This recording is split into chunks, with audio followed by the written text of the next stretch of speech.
Welcome back to the channel, it's Nine, and today we are going to be discussing Sony's new PlayStation game preservation team, what that could mean. We're also going to be talking about PlayStation Plus game trials, finally getting more details according to a game developer source. And lastly, we're going to be talking about the PS Plus made games that have possibly leaked.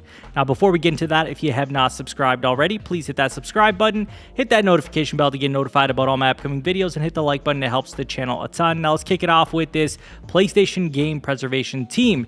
So Sony has put together a game preservation team, which comes from a recent hire's LinkedIn profile.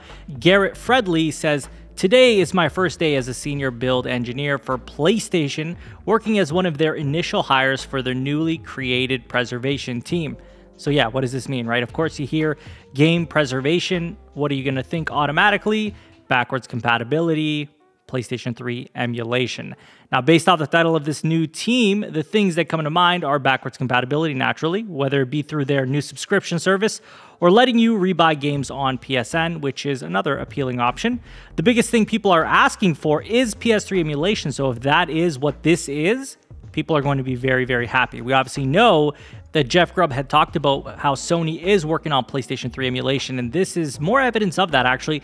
I believe that to be the real case of this PlayStation game preservation team, because all these other games can be played on the hardware, according to what we believe from the statements they've made, and obviously knowing that PS2 games are playable and PS1 classics and all those things. So we know that the only thing that's missing here is PS3 games. Now, I do believe this team would also, try to bring back some PS2 games, PS1 games, PS3 games. Naturally, PS3 games probably being the biggest thing, so that they are just kind of designated just for making sure that their games are playable from their oldest generation to their current generation. And that makes a lot of sense. I think it's going to be very valuable, and I think this is what their effort is. They're finally putting in that effort to bring PS3 emulation. I think this is truly what it is. I could be wrong, but that's what I believe it to be. Please let me know in the comments what you think this PlayStation game preservation team is made to do.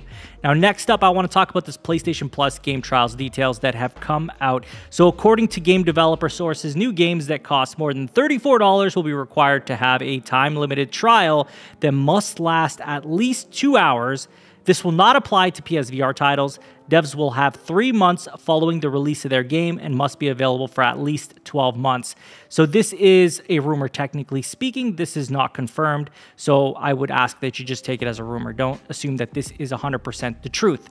I do think most of this sounds believable. I don't think Sony will make this mandatory, though. Outside their first-party devs and their third-party deals, I just don't see them saying this is something you have to do. And when you kind of read the article, it almost comes off like they're saying everybody has to do this.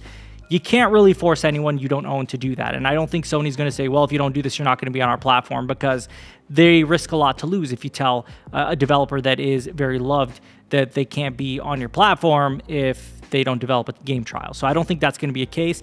I do think they will have first-party devs all do that. I do think they're third-party deals. So, for example, a Final Fantasy 16 will have that as well. It makes sense. I think that makes a lot of sense. And I do think they'll encourage other people to do it, but they won't tell them you have to do it. When it comes to the value that this would bring to PlayStation Plus, I think the value is there. Obviously, it's there. Think about it.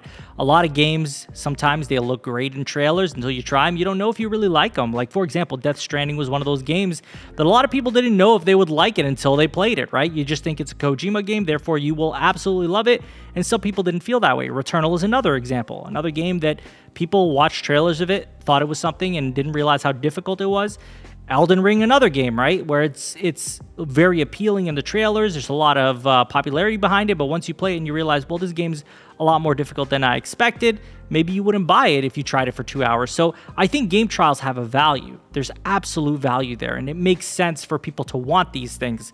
The only thing that I wish they could have done is put this in at the essential tier. That's the one thing that I feel Sony could have done better, because game trials, is something really valuable, but at the same time, it's disappointing that it's locked away at the highest tier. It'd be better if it was definitely at the essential tier, and then people could really take advantage of that. Like, at the highest tier, you're getting so much other stuff that, in reality, when you're signing up for premium, you're really not looking just for game trials. But I feel like a lot of people would want game trials, but wouldn't care necessarily for access to all those other games. So it'd have been cool if this was included as essential tier, but it's clearly not. So premium is where it's at, and that's kind of what you're just going to have to pay for if you really do care about this. But at the same time, on the bright side, you are able to get all these other perks to having premium as well. It's not like you're just paying for premium to get game trials. But again, my opinion, I'd love to hear what you guys think about that. How do you feel about this PlayStation Plus game trials that they've kind of detailed, at least as a rumor?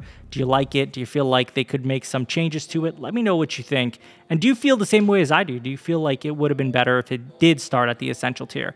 Now, lastly, I want to talk to you guys about the PS Plus May games that have possibly leaked. Apparently, FIFA 2022, Curse of the Dead Gods, and Tribes of Midgard are going to be the PlayStation Plus May games.